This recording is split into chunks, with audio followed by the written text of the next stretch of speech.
Now, I believe, and this is purely Ben's opinion, that we might have somewhat of a fake market. And what I mean by a fake market, it's kind of like a ball bouncing. You know, we've been falling for quite a while, and all of a sudden we hit bottom. And when the ball hits bottom, it bounces back up, not as high as it was, but then eventually it must fall back down.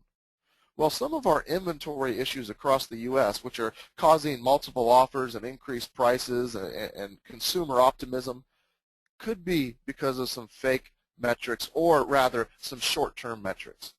Well, what I know is REOs. REOs have been reduced. The number of REOs are on the market are dramatically lower. But that could be because of a false reason.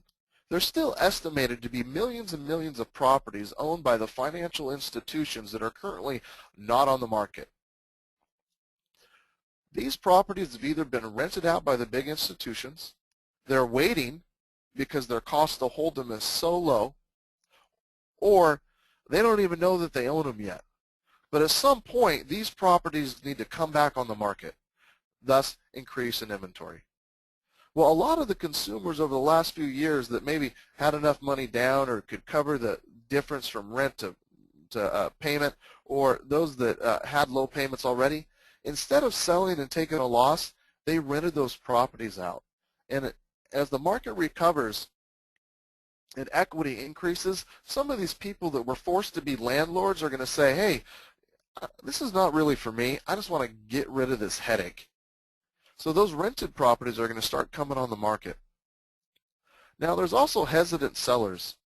These are people that are just saying, I don't know. I'm still kind of afraid of this market, and I'm going to wait this out. I don't really know what's going on, or I need to get more money. And then we have the failed sales.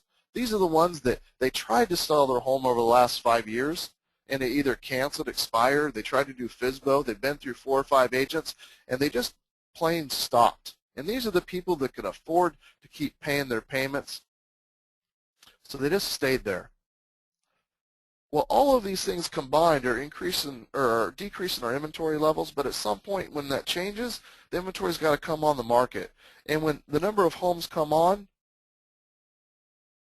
that'll predictably reduce prices, or at least reduce demand. So you're not going to have as many multiple offers and not going to have this crazy market.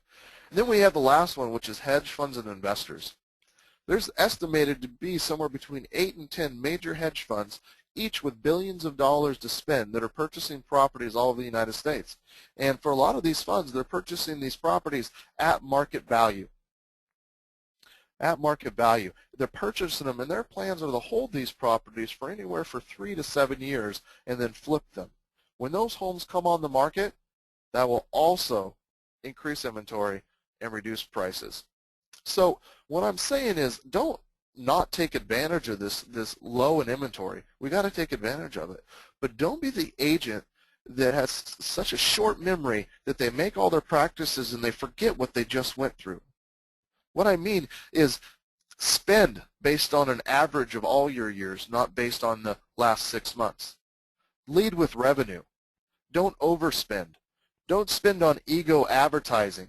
Focus on the things that matter, which is what IMSD covers, generating a visitor, a click, generating a lead, and generating a conversion.